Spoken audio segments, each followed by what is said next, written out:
Eh bien le bonjour, ici Django, bienvenue dans cette nouvelle vidéo. Aujourd'hui on va parler de Starfield. Alors Starfield c'est assez spécial pour moi, déjà parce que je pense que c'est le jeu que j'attendais le plus du coup de cette décennie pour l'instant, sur ce qu'on sait au niveau des sorties. Et c'est aussi rigolo parce que du coup c'est un jeu où je spam les news sur ma chaîne. Ça m'a permis d'avoir un espèce de petit buzz, on va dire, enfin de petit buzz. Pour la plupart des gens, vous ne verrez pas ça comme un buzz, mais quand vous commencez YouTube, que vous n'avez pas beaucoup d'abonnés, vous faites quasiment pas de vues, je vous assure que faire 1000 vues en 24 heures, c'est énorme. C'est énorme, gagner 16 abonnés en une journée, c'est énorme. Et au total, du coup, taper les 1000 vues sur une vidéo, voilà, comme je vous ai dit, en 24 heures, c'est énorme. Mais surtout, faire 2-3 000 vues en une journée, c'est ouf. C'est complètement ouf. Et ça m'a permis de passer, du coup, de 70-75 abonnés à 110 là, à l'heure actuelle. Donc c'est assez énorme. Je vous remercie énormément. Je vous remercie vraiment tous les nouveaux et les nouvelles, du coup, qui sont arrivées sur la chaîne. J'espère que je vous ai plu, hein, que vous n'êtes pas juste abonné comme ça quand vous spammez de vos vidéos. Bref, ça fait très très plaisir et je suis très content. Déjà parce que du coup c'est les vidéos Starfield qui marchent et moi ça me fait très plaisir parce que je kiffe ce jeu. Il y a énormément de news et des trucs très très intéressants. Donc ça c'est rigolo. Bref, je ferai un topo hein, évidemment des stats de ma chaîne et tout quand on arrivera au comment dire, au bilan du coup que je fais à la fin du mois. Qui sera du coup vers le 30 juin, donc dans un peu plus d'une semaine.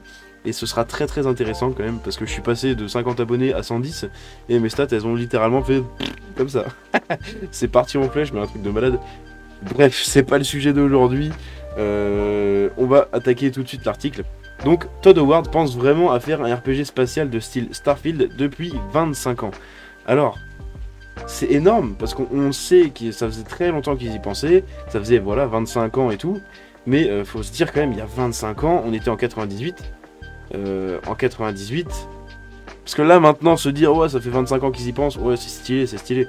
Mais en 98, ou genre début des années 2000, penser à faire un RPG dans l'espace, euh... fallait être un visionnaire quand même, hein. Fallait être un visionnaire et fallait vraiment s'accrocher au projet, hein. Donc on espère vraiment que ces genres d'infos soient vrais, parce qu'au final c'est que des on-dit, hein. Mais si c'est vrai, c'est ouf, et ça prouve vraiment l'amour et l'envie qu'ils ont mis du coup dans ce jeu, parce que ça fait voilà 25 ans qu'ils taffent dessus quoi. Donc Todd Howard qui taffe dessus, mais je pense qu'il y a énormément de gens qui sont toujours là, qui étaient du coup il y a 25 ans déjà chez Bethesda, et qui sont toujours là. Bref, c'est ouf quand même, c'est vraiment ouf. Donc c'est sûr qu'ils y pensaient au tout début des Elder Scrolls. C'est incroyable.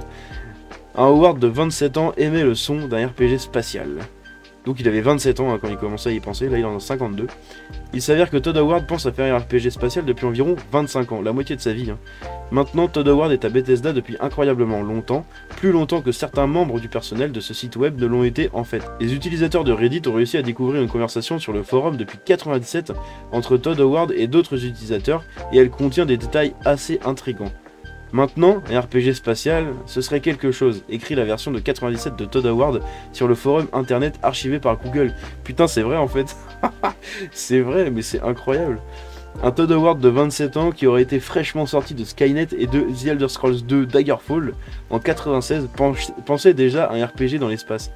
C'est incroyable quand même. C'est assez rare hein, ce genre d'histoire dans le jeu vidéo, 25 ans quand même sur un même projet. Entré 26 ans plus tard dans Starfield. Eh bien, ce n'est pas strictement vrai. Starfield était dans les phases conceptuelles avant son domaine officiel par Bethesda et ZeniMax en 2013, ce qui signifie qu'Howard pensait à faire un RPG dans l'espace environ une décennie et demie avant que Starfield ne soit conceptualisé. Donc voilà, 25 ans. Nous avons tous déjà entendu parler de la façon dont Starfield est le premier nouveau monde de jeu de Bethesda en 25 ans, mais nous n'aurions jamais vraiment pu deviner que Todd Howard était particulièrement désireux de créer un jeu aussi spatial pendant tout ce temps. Il y a de l'or absolu dans les forums archivés sur Google, y compris Howard qui jette les bases de Redguard qui définirait les RPG au cours des prochaines décennies. Vous avez raison Todd, nous voulons créer des caractères 3D avec de vraies personnalités dans nos jeux vidéo. C'est ouf. Maintenant, nous ne sommes qu'à quelques mois de la sortie d'Howard pour enfin sortir un RPG dans l'espace. Bon, la traduction est un peu aux fraises, mais vous avez compris le sens de la phrase. Starfield devrait être lancé du coup le 6 septembre dans le monde entier sur PC et Xbox Series, mais vous pouvez y jouer 5 jours plus tôt si vous êtes prêt à débourser pour l'édition numérique premium.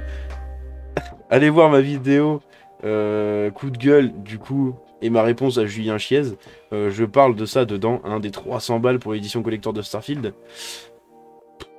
Voilà, hein, bref. C'est pas le sujet de la vidéo, mais c'est assez intéressant. Et en fait, moi j'étais de ceux qui pensaient... Enfin, je sais pas s'il y en avait, hein, mais moi je pensais que du coup, ce truc-là, oui, on y pense depuis 25 ans. C'était un peu du marketing, quoi. C'était un peu du truc, bon, voilà. Mais en fait, non. En fait, le mec, l'année de ma naissance, il pensait déjà à faire le jeu que j'attends le plus 25 ans plus tard. Et c'est ouf, dit comme ça, c'est vraiment ouf. Je suis né quand l'idée d'un de mes jeux préférés, en tout cas à venir, ça se trouve il sera complètement nul, mais je pense pas me tromper sur le fait qu'il soit excellent ce jeu.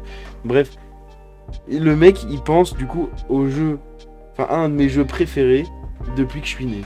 Et ça, c'est incroyable quand même. C'est vraiment incroyable quand on le dit comme ça. Bref, j'espère que cette petite vidéo assez courte et pas très utile dans le fond, mais je voulais quand même vous partager l'info, c'est assez intéressant. Plus vous faire un petit point du coup sur les vidéos de la chaîne. Bref, j'espère que cette petite vidéo vous a plu. Si c'est le cas, vous pouvez la liker et vous abonner en activant la cloche. Je vous dis à la prochaine, c'était Django. Ciao.